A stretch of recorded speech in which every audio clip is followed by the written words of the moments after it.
Sud Radio Sport et Rugby, François Trio.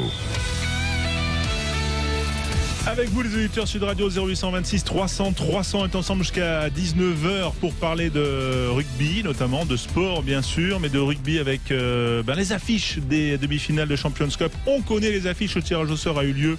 La Rochelle recevra le Leinster et Toulouse accueillera l'UBB. Toulouse s'est qualifié il y a un peu moins d'une heure.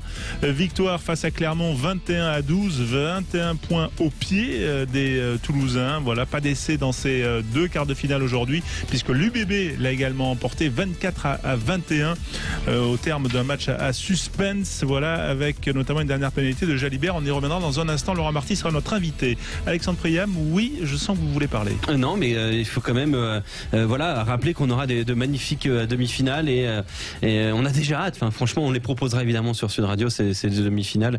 Mais ça s'annonce déjà comme quelque chose de très très fort. Ça faisait 16 ans qu'on n'avait pas eu une aussi belle représentation française en demi-finale de Champions Cup. Oui, et l'équipe qui a donné le ton, c'est La Rochelle, victorieuse hier de Sale, 45-21, véritable démonstration des Maritimes hier. Et pour en parler, l'un de ses entraîneurs en charge des avants, Grégory Patate. Bonsoir Grégory. Oui, bonsoir. Merci d'être avec nous. Voilà, on est bien sûr heureux pour vous. D'abord, on vous fait réagir sur l'actualité chaude. Voilà, La Rochelle qui va recevoir quand même cette énorme équipe européenne. Voilà, c'est un baptême du feu des demi-finales. Voilà, c'est pas mal pour recevoir Leinster. C'est du gros. C'est exactement ça. Avec Toulouse, c'est les deux gros morceaux de ces demi-finales, puisque avec Bordeaux, on est les novices de ces demi-finales, mais on est très heureux de recevoir à De Flandre, et ça, c'était important pour nous. Ouais, novices, mais enfin, on ne vous a pas vu comme des novices hier sur la pelouse. On a vu une équipe vraiment affûtée, tranchante et solide, notamment qui a fait quand même une démonstration hier, Grégory. Oui, bien sûr, mais c'est vrai que ça fait quelque temps qu'on se sert de différentes expériences de phase finale où on a subi quelques échecs et on s'est servi de ces échecs pour préparer au mieux ce quart de finale et répondre présent sur ces matchs en jeu. Voilà, dernièrement, on a perdu une finale de challenge, on a perdu deux demi-finales du top 14. Et il faut savoir prendre des claques pour savoir rebondir par la suite. Le journal de l'équipe disait que vous avez brisé hier un plafond de verre. Vous partagez cette analyse, ce terme ? Ouais, après, on savait que c'était le match d'hier, c'était deux grosses défenses qui allaient se jouer. On savait qu'il y avait des espaces sur les extérieurs ou derrière. Voilà, on savait qu'il fallait être patient. Notre premier essai est le fruit de la stratégie que l'on avait mis en place, avec du jeu au pied sur les extérieurs, puis après des capacités à marquer. Voilà, donc on savait que ça allait cogner, qu'il fallait être patient, et voilà. Après, on a réussi à mettre nos lancements déjà en place et marquer sur notre temps fort. Grégory, alors j'imagine que vous n'avez pas déjà fait l'analyse du Leinster, mais bon, on connaît un peu l'idée de jeu du Leinster. Quelles sont les options face à une équipe aussi performante dans tous les domaines et qui laisse finalement que un minimum d'opportunités pour l'adversaire? C'est clair que, comme vous l'avez dit, il va falloir être clinique. Voilà, il va pas falloir, la discipline va être une part importante de la réussite sur ce match. Les opportunités de marquer au pied seront aussi très importantes. On l'a vu aujourd'hui où les défenses ont pris les ascendants sur l'attaque.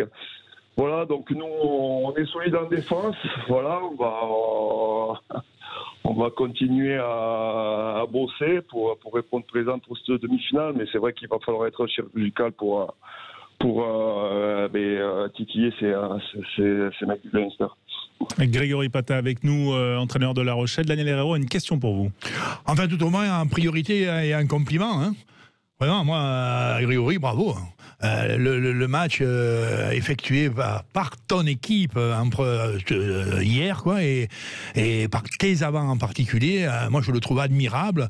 Alors bien sûr, tu connaissais les attributs de ton équipe, tu sais qu'elle est sévère en défense, qu'elle est rigoureuse devant, qu'elle ne baisse pas les yeux dans aucune tempête. C'est vrai que les échecs que tu citais, hein, les 2 demi-finales du top 14, c'était pas des claques, hein, chaque fois ça s'est pas joué à grand chose, c'était jamais des offenses, ni dans le jeu, ni dans le tempérament des hommes.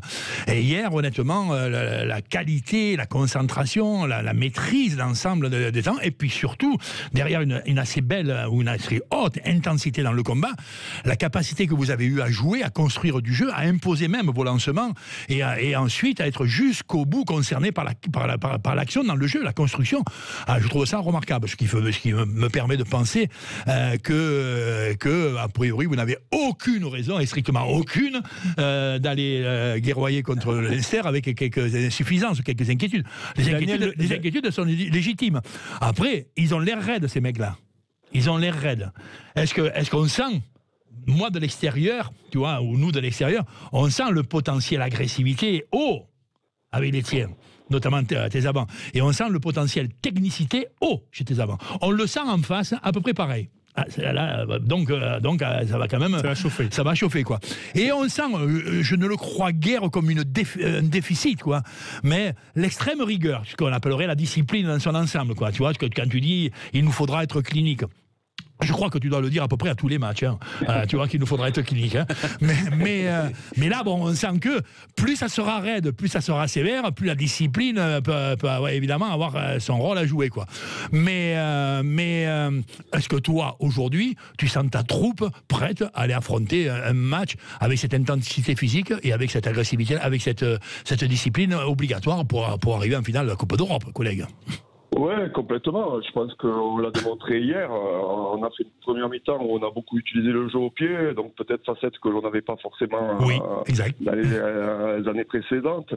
On a su maintenir une stratégie en première mi-temps. C'est vrai que ces mecs de Sale nous ont rempli tous les rucks et on a donné une consigne à la mi-temps. C'était assez calme et les joueurs ont su rectifier de suite. Je pense qu'on a pas mal quand même de joueurs avec beaucoup d'expérience, on a des joueurs de club, on a rentré des facteurs X. Je pense que voilà, on a les mecs puissants, comme tu dis, avec les Antonio, Skelton, Aldrit, Bogarit, les mecs qui peuvent porter. Ils font pas peine quand tu les vois, hein, tu vois.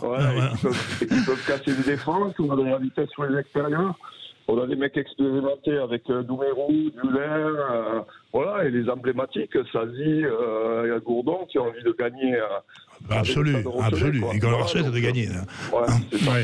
Juste quand même, toi, entraîneur des avants, Grégory Pata, j'imagine que hier, quand même, quand il y a je crois que c'est la première mêlée, là, où vous arrivez à plier cette équipe de Sale, là, je crois que vous êtes dans vos 22.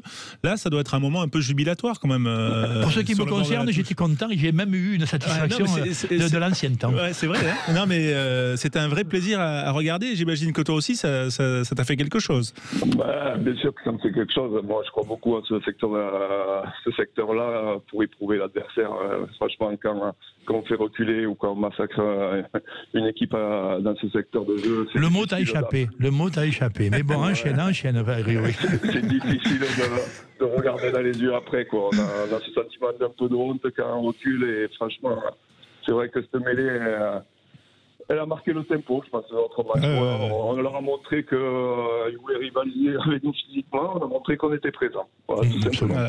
L'axe droit, quand même, du Stade Rochelet, avec Antonio, Skelton. Je pense que Gourdon, il est tranquille, non? Il peut regarder au large. Mais d'ailleurs, il s'occupe que du large, parce que ça n'occupe pas trop du large. Non, mais c'est vrai quand même que c'est incroyable, cet axe. C'est clair que mes troisième lignes, ils aiment pousser de ce côté-là, ouais. Non, mais après, c'est des même de l'autre d'ailleurs. On a rentré un mec comme Will Skelton qui est avant tout un joueur extraordinaire, mais un homme fabuleux aussi qui s'est inscrit complètement dans le projet Stade Rochelet. Il a fédéré autour de lui. Il s'est gagné, lui. Il a gagné avec les Saracens. Il sait les sacrifices qu'il faut faire pour aller à ce niveau. Il a le goût de la victoire. Il va amener ses potes avec lui. Et franchement, il nous fait du bien dans cette aventure. Grégory, tout va bien pour La Rochelle, si bien d'ailleurs que ce staff il se retrouve un peu sollicité de toutes parts. En tout cas, c'est ce que la presse semble évoquer, et notamment Jono Gibbs qui serait pisté par la SM Clermont-Auvergne, Ronan O'Gara qui est très souvent cité outre-Manche par la presse en disant que c'est un grand coach qui apporte énormément à La Rochelle. Est-ce que justement il y a une petite crainte de voir un staff remodelé? Moi j'ai entendu Grégory Pata à Toulon, mais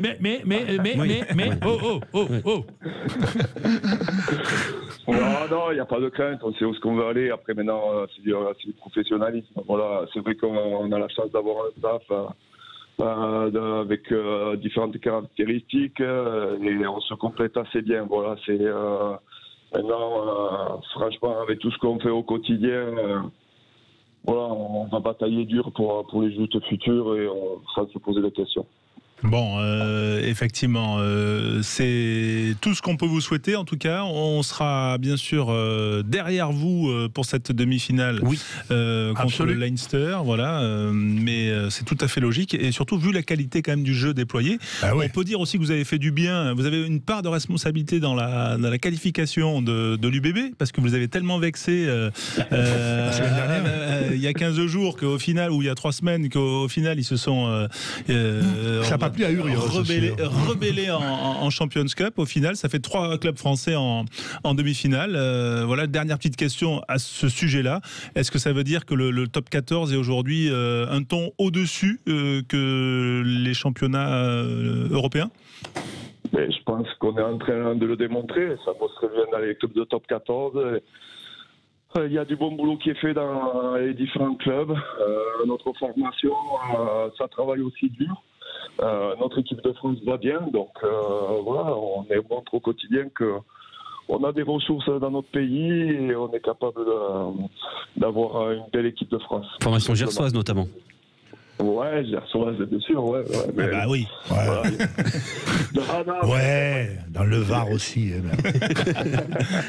Bon, merci en tout cas Grégory Pata d'avoir été avec nous. Ciao Grégory, bonne chance. En direct sur Sud Radio, voilà, et bravo pour le travail fourni. Cette qualification en demi-finale, La Rochelle qui retrouvera, on le rappelle, le Leinster en demi-finale dans 2 semaines. Merci, à bientôt.